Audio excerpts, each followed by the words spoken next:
Bismillahirrahmanirrahim. Assalamualaikum warahmatullahi wabarakatuh. Waalaikumsalam warahmatullahi wabarakatuh. Waalaikumsalam warahmatullahi wabarakatuh. Ibu April. Baik, sebelum perkuliahan dimulai, kita berdoa dulu menurut agama dan kepercayaan masing-masing. Semoga Allah berikan kemudahan dan kepahaman dalam belajar pada mata kuliah hari ini.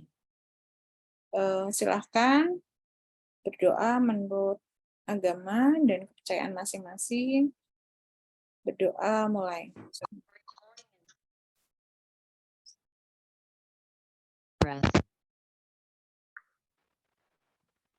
Amin. Selesai. Sebelum perkuliahan dimulai, silakan buka dulu kameranya karena Bu Santi mau screenshot untuk bukti kehadiran. Jadi, karena ini kuliahnya dulu, jadi bukti kehadirannya lewat Zoom. Jadi Bu Santi screenshot terlebih dahulu, karena kita kuliah mulainya jam 7.30, kemarin Bu Santi sudah bilang pada PJ ya. Selain itu, silahkan kalian nanti mengisi presensi kehadiran di Skalsa ya. Materi Bu Santi juga sudah di-upload di Skalsa. Kalian bisa download materinya. Kemudian pada saat kalian mengisi presensi kehadiran di Skalsa ya, kalau misalnya tidak mengikuti Zoom karena kita kuliahnya lewat Zoom, mohon maaf Bu Santi anggap alfa. Jadi yang paling valid itu adalah kehadiran saat Zoom, gitu ya. Mohon dipahami. Baik, Bu Santi screenshot 1, 2, 3. Baik. Hari ini kita kuliah tentang apa?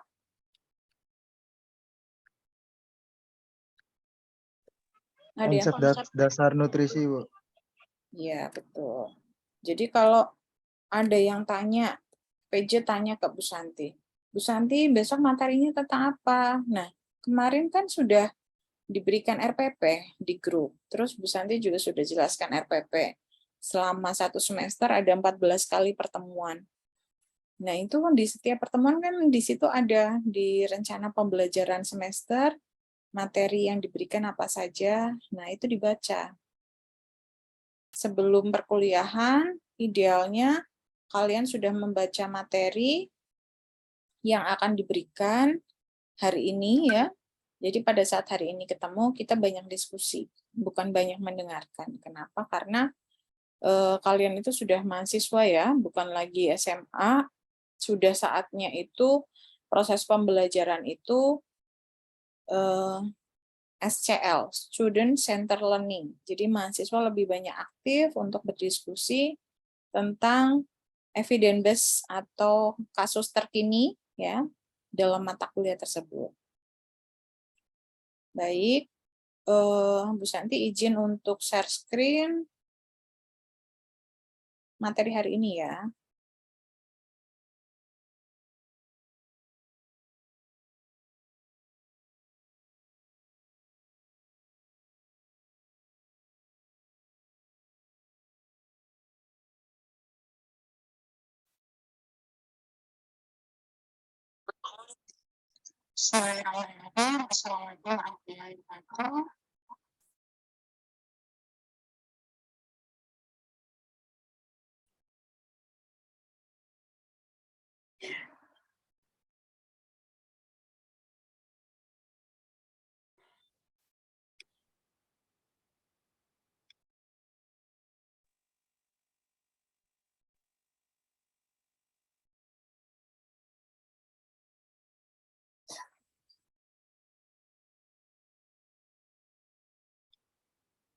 Materi ini sudah terlihat?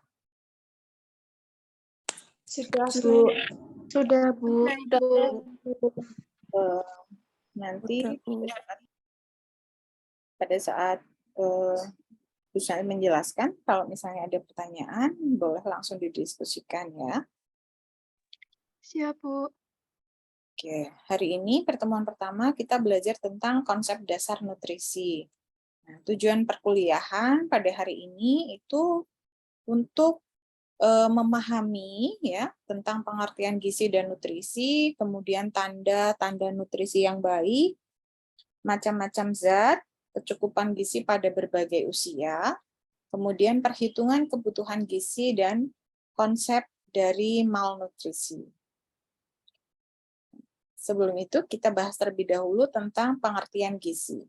Istilah gizi ini ternyata berasal dari bahasa Arab ya, di mana dari asal kata giza, yang berarti zat makanan dalam bahasa Inggris, dikenal dengan istilah nutrition, yang berarti bahan makanan atau zat gizi, atau sering diartikan sebagai ilmu gizi. Nah, sedangkan menurut World Health Organization, karena kita adalah orang kesehatan, maka kita sering berkiblat pada WHO dalam setiap kebijakan, ya. Di mana WHO ini mengartikan ilmu gizi sebagai ilmu yang mempelajari proses yang terjadi pada organisme hidup, di mana prosesnya yaitu pengambilan dan pengolahan zat padat juga cair dari makanan yang diperlukan untuk memelihara kehidupan, kemudian pertumbuhan, dan berfungsi organ tubuh untuk bisa menghasilkan energi. Nah, gizi ini merupakan suatu proses organisme menggunakan makanan yang dikonsumsi secara normal melalui proses digesti, ya, absorpsi, transportasi, kemudian penyimpanan, metabolisme, dan pengeluaran zat yang tidak digunakan untuk mempertahankan kehidupan atau zat sisa, pertumbuhan dan fungsi normal dari organ-organ, serta menghasilkan energi untuk kehidupan. Sedangkan untuk definisi dari status gizi adalah keadaan keseimbangan antara asupan atau intake dan kebutuhan requirement dari zat gizi. Untuk menilai status gizi seseorang atau masyarakat dapat dilakukan secara langsung maupun tidak langsung. Kalau penilaian secara langsung itu bisa dilakukan dengan pemeriksaan fisik, ya, klinis, antropometri, dan biokimia.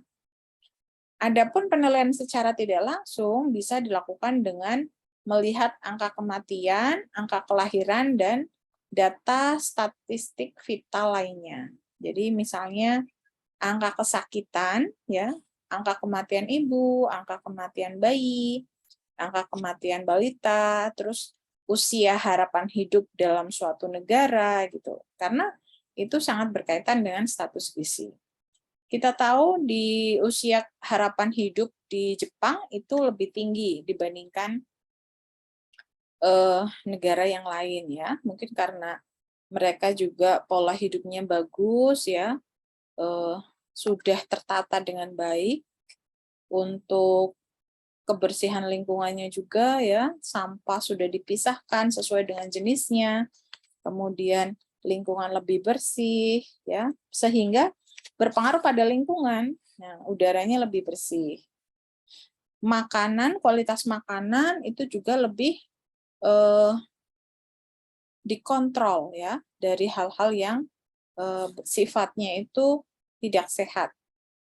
Maka berpengaruh pada kesehatan. Mungkin sangat berkaitan juga dengan kebiasaan pola makan di sana. Misalnya kemarin yang sedang ya, ternyata masyarakat Jepang itu kalau pagi hari suka sarapan dengan natto misalnya. Natto itu kan sebenarnya sama dengan kalau di tempat kita itu tempe ya, tapi sudah mengalami pembusukan. Nah, fermentasi seperti contohnya yang lain itu adalah kimchi di Korea gitu ya.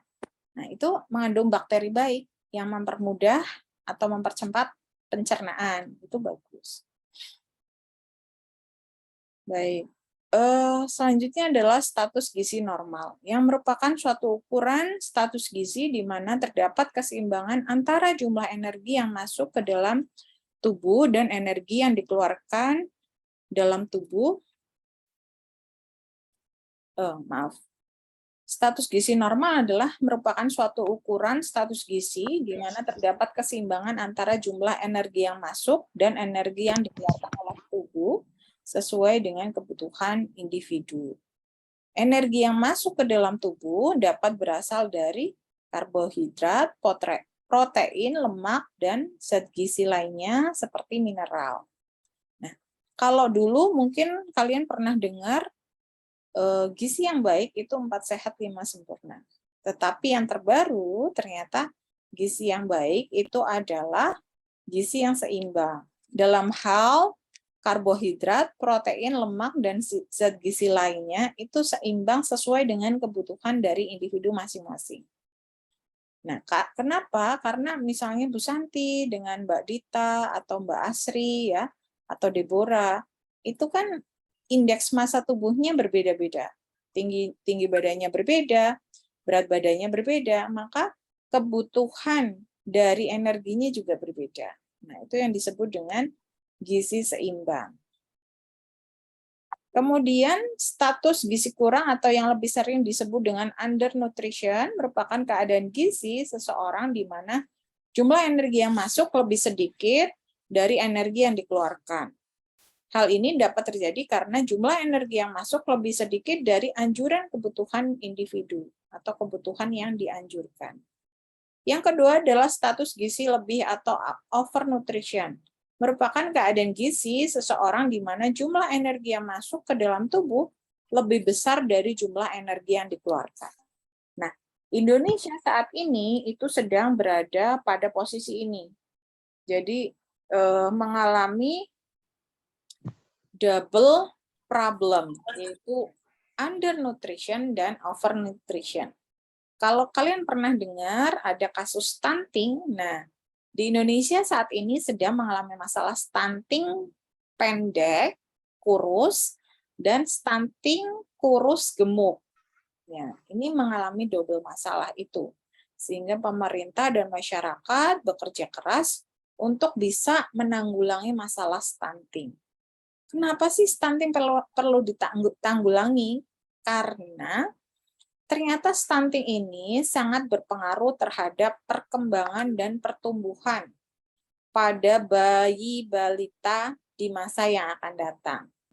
Nah, kalau misalnya pertumbuhan dan perkembangannya terhambat, 20 tahun kemudian, ternyata secara statistik, Indonesia ini bisa diramalkan, bisa terjadi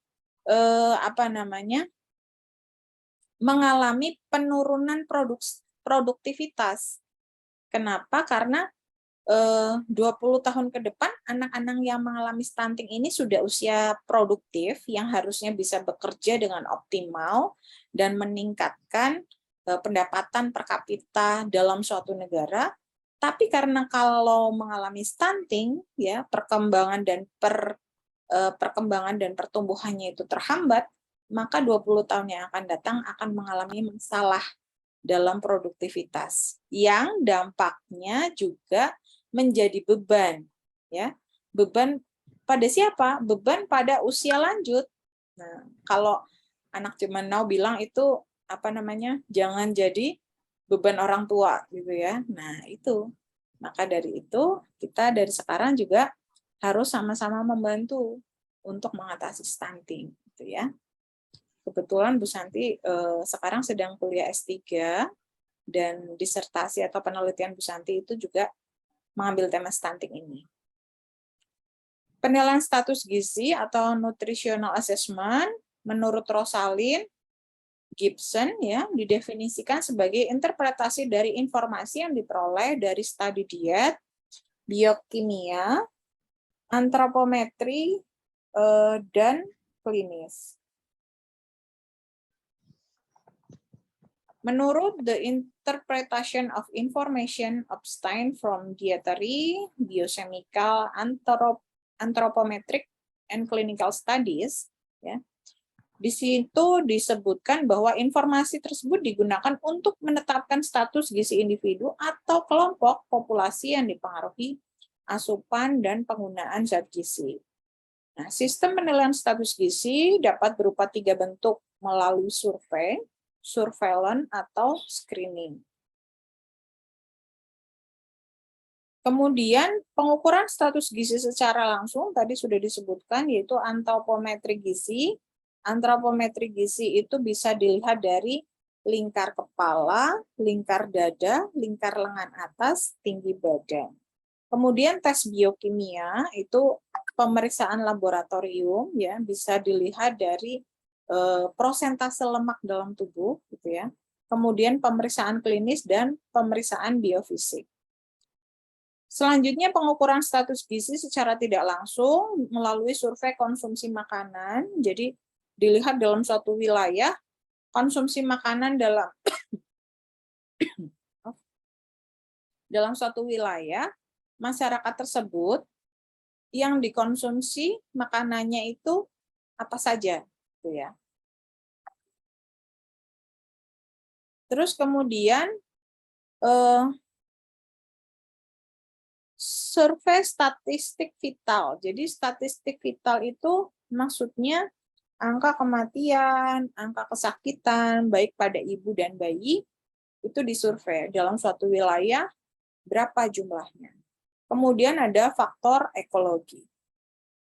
Faktor langsung yang mempengaruhi gizi yaitu konsumsi makanan dan infeksi.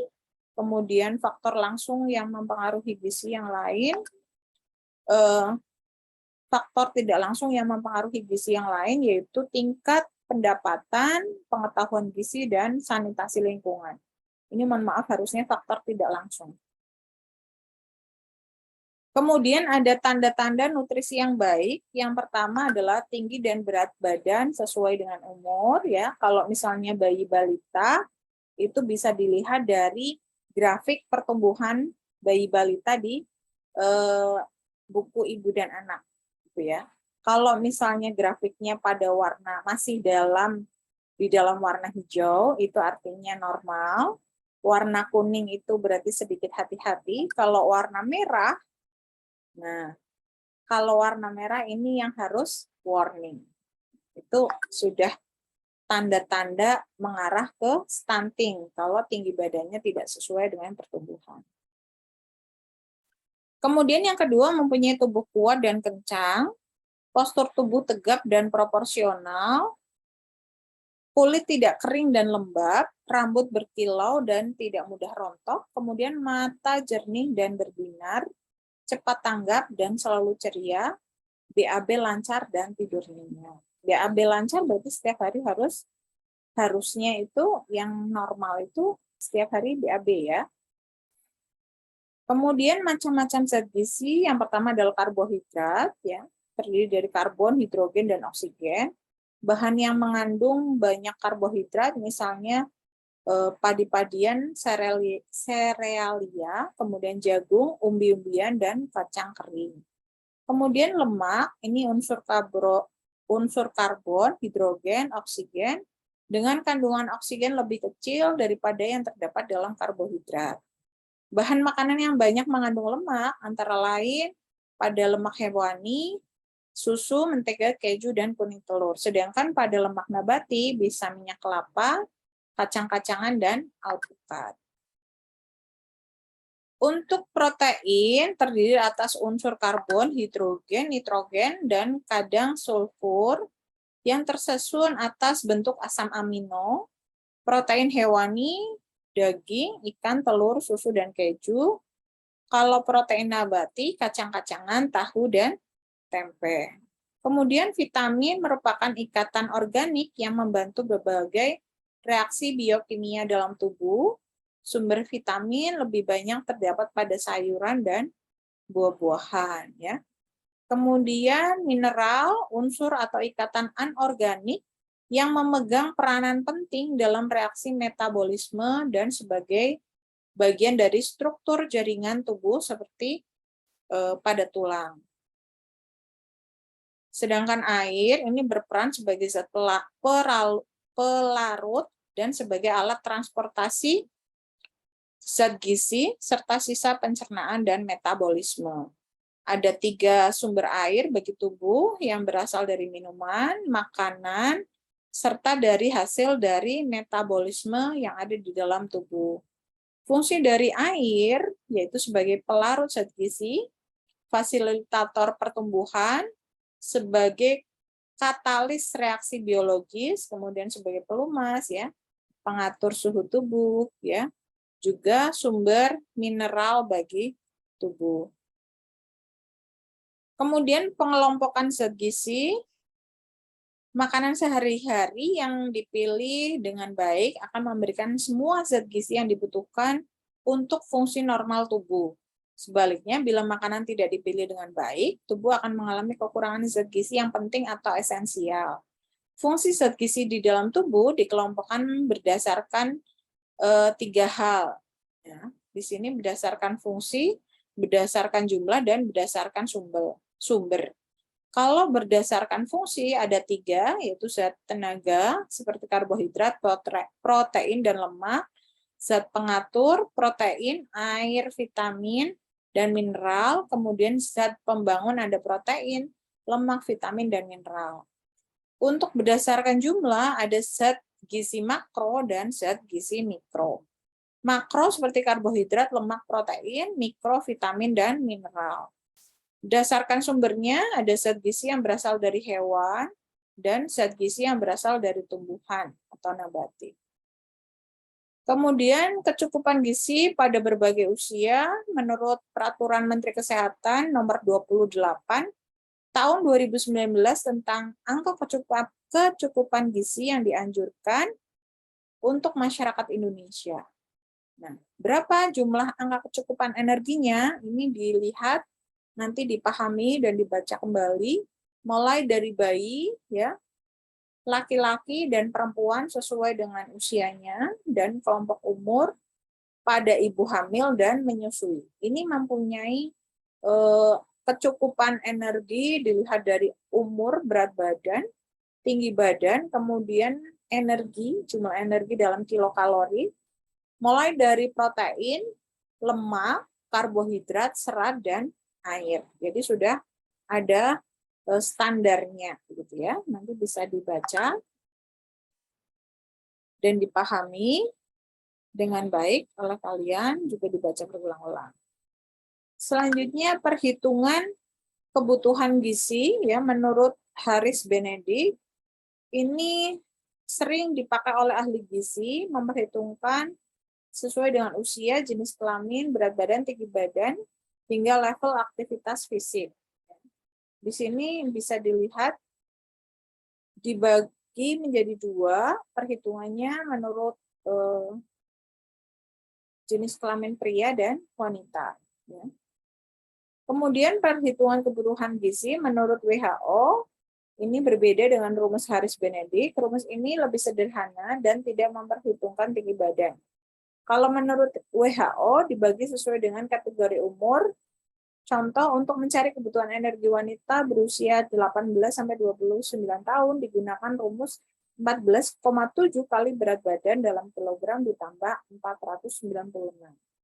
Sementara untuk pria usia 18-29 digunakan rumus 15,3 kali berat badan dalam kilogram ditambah 679. Kemudian hasilnya dikalikan dengan faktor aktivitas fisik. Selanjutnya adalah konsep malnutrisi, ya, di mana ada obesitas, mual, dan muntah, juga anoreksia. Pengertian malnutrisi menurut WHO adalah malnutrisi yang berarti kekurangan gizi. Ya. Gizi kurang di sini adalah bentuk dari malnutrisi sebagai akibat kekurangan ketersediaan zat gizi yang dibutuhkan oleh jaringan tubuh. Salah satu tanda kurang gizi adalah lambatnya pertumbuhan yang dicirikan dengan kehilangan lemak tubuh dalam jumlah berlebihan, baik pada anak-anak maupun orang dewasa. Untuk obesitas adalah keadaan kesehatan dan status gizi dengan akumulasi lemak tubuh berlebihan disertai resiko kelainan patologis yang multi organ. Ya. Di sini pembagian obesitas menurut WHO pada tahun 98 dibagi menjadi 3, ya, di mana obesitas ringan indeks massa tubuhnya 30,0 sampai 34,9, kemudian obesitas sedang 35,0 sampai dengan 39,9, obesitas berat dengan IMT lebih dari atau sama dengan 40,0, ya. Kemudian penyebab obesitas karena mengkonsumsi kalori lebih banyak dari yang diperlukan. Nah, faktor yang diperkirakan terlibat ada faktor genetik, lingkungan, psikis, perkembangan, aktivitas fisik, usia, diet, kehamilan, obat-obatan, dan masalah medis, juga alkohol. Menurut Guyton and Howe, obesitas dapat dipengaruhi oleh faktor psikogenik, kelainan neurogenik, faktor genetika, kelebihan nutrisi pada masa anak-anak, dan kegemukan akibat kortisol. Seseorang dengan obesitas akan menghadapi risiko masalah kesehatan yang banyak, seperti hipertensi, tekanan darah tinggi, ya, kemudian diabetes, dislipidemia, penyakit jantung koroner dan stroke, osteoartritis, apnea tidur, asma, kanker, penyakit perlemakan hati atau fatty liver, penyakit kandung empedu, dan gout arthritis atau peradangan pada sendi. Ya, di mana ini dijelaskan yang pertama hipertensi karena penambahan jaringan lemak meningkatkan aliran darah, dan peningkatan kadar insulin berkaitan dengan retensi garam dan air yang meningkatkan volume darah, laju jantung meningkat, dan kapasitas pembuluh darah, pengangkut darah itu akan berkurang, semuanya dapat meningkatkan tekanan darah. Kemudian diabetes, ini pada obesitas merupakan penyebab utama diabetes mellitus tipe 2, ya, di mana dipicu oleh pola makan yang kurang sehat, lemak berlebihan menyebabkan retensi insulin, dan hiperglikemia berpengaruh negatif terhadap kesehatan. Dislipidemia itu apa? Nah, di sini terdapat peningkatan kadar low density lipoprotein kolesterol dan penurunan kadar high density lipoprotein kolesterol, dan peningkatan kadar trigliserida, di mana dislipidemia ini berisiko terbentuknya aterosklerosis. Ya. Yang keempat, penyakit jantung koroner dan stroke. Ini merupakan penyakit jantung atau kardiovaskuler akibat aterosklerosis yang terjadi peningkatan kolesterol, gitu ya, dari dislipidemia ini. Kemudian osteoartritis, obesitas memperberat beban pada sendi-sendi sehingga bisa mengakibatkan nyeri pada daerah setiap persendian. Apnea tidur, yaitu obesitas, penyebab saluran nafas yang menyempit yang selanjutnya menyebabkan henti nafas yang bisa terjadi pada saat tidur dan mendengkur berat. Asma, dengan anak dengan berat badan lebih atau obes cenderung lebih banyak mengalami serangan asma atau pembatasan keaktifan fisik.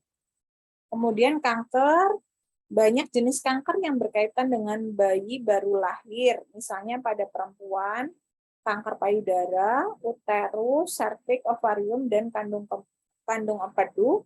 Kemudian pada laki-laki bisa mengalami kanker kolon atau kanker usus, ya, kanker rektum, ya, pada anus, dan prostat.